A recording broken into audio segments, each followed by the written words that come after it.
Hey guys, welcome to Extreme Makeover Deck Edition, Duel Masters Edition.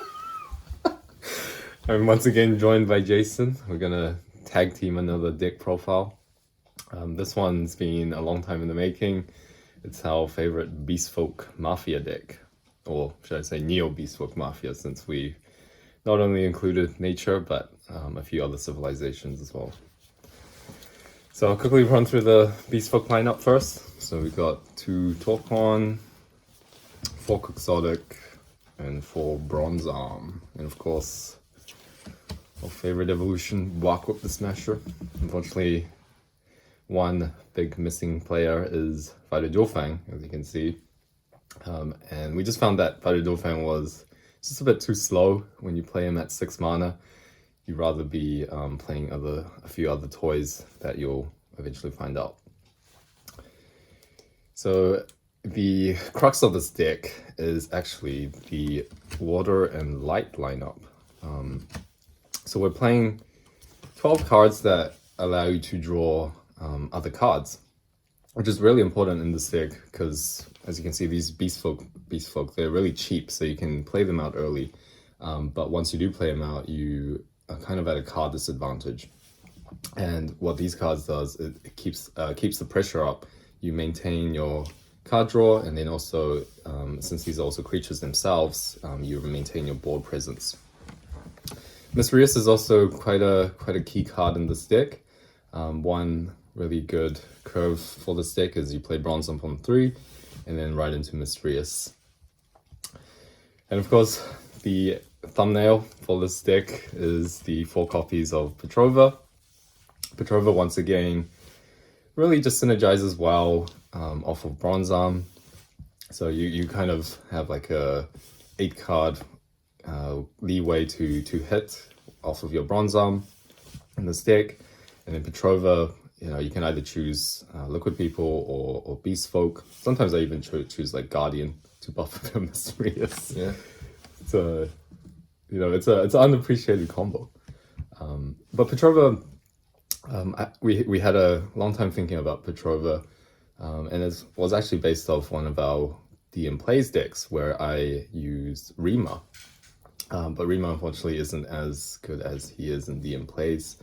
But Petrova is quite a nice substitute and does kind of the same job as Rima, giving all your Beast Folk a bit of a power boost. And especially for your like weenies, they can get over big blockers like Thrashcrawler even.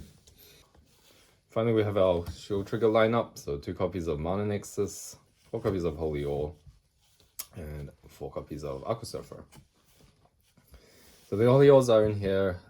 They work really well in this deck because you kind of try to go in aggressive in the early game, and you have Holy Ore as a backup. In drawn out games, sometimes you just charge Holy Ore early on, and then you can use a Mana Nexus to get that Holy Ore back into your shields, and then you'll be safe, keep attacking. And even if your opponent develops the board, he can't kill you. Another way to cheat out Holy Ore is you have 3 copies of Emerald. Sometimes pulling Holy Ore in your shields early isn't really that nice. So Aqua Surfer is another good option there.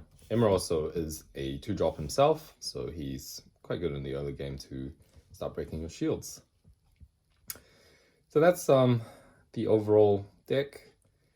Did you have any comments, Jason, about your experiences with facing this deck? So I think one of the nuances that is easy to overlook is the power of both Holy Ore and Aqua Surfer alongside Emerald. Because very often, when I play other decks, a very common combo that I play is you play Emerald on turn 2, and I put down a Terror Pit. And that's actually fairly easy for opponents to play against, because what they can do is that they can just like swing into Terror Pit with a weenie, and then it wastes Terror Pit.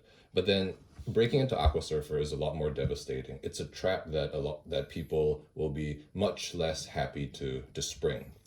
And then being able to put Holy Ore down quite early, and then let's say the opponent thinks it's Aqua Surfer, they just leave it. but it actually turns out it's Holio. They break into the late game, and that costs them. So I think having the combination of these three cards can be a very powerful mind game. Another value play that you can do with Holio is that Andrew already touched on, but let's say it's very late into the game, you can just say hard cast a Mana Nexus or Emerald, and then you put in Holio, and then you basically checkmate your opponent because they can't win the following turn. Because when Andrew and I were playing, I found there were many situations where Andrew would be on the aggressive, and then I would respond by being on the aggressive, and I would just swing at all his shields. I'd be like, you have to answer me next turn or else I win, and then he just plays this down, and then I can't finish him, and then he finishes me. So this deck is very good at forcing, I guess, air quotes, checkmate situations, because, Petrova buffing these, like, really fast guys is so hard to deal with, and then you have Barkwhip waiting in the wings as a speed attacker.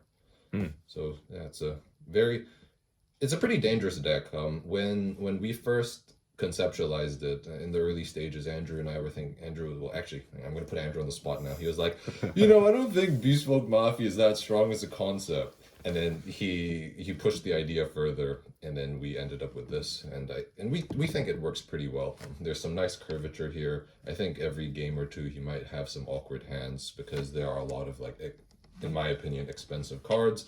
But, that shouldn't happen too often because we have a lot of 2-drops and 3-drops as well. Yeah. So it's a very fun deck. As Andrew probably says, you're probably doing something every turn. And the only other thing that we should comment on is the nuance of playing Rias or Petrova on turn 4 or 5. And I want to let Andrew explain that because he can explain it better than I can. So the curve again is you play Bronzum on 3 and then either one of these on 5. And the way I like to think about which one to play, if you have both, if you have the choice, is you have to look at the board state at first. So imagine, look at what deck your opponent is playing. And does he have an easy way to deal with, say, a 2K creature, say like a Volcano Charger, for example. Another way to think about it is look at your own board state. So if you have some, Torcons or Bronze Arm on the field and you want to start breaking, but he has, say, like a Bloody Squeedo, for example, then you might be better off playing a Petrova so you can get over that Bloody Squeedo. So it really does depend, but I quite like playing Rias out early before your opponent has chances to find answers for your Rias. And once you get Rias, stuck on the board, he really snowballs things. And this deck, especially when you do develop a significant, hand size, it really just runs itself and it becomes really hard to stop. So yeah, it's a lot of fun. Hope you guys have the opportunity to try this out. Yeah, it's not too hard as well, especially because this is the only really hard card to get. Yeah. Aside from Petrova, there's not really too many. Maybe a Holios and Aqua Surfers, but other than that, this could be a budget option. Yeah. But anyway, thank you guys so much for watching. Stay safe, and we'll see you guys next time.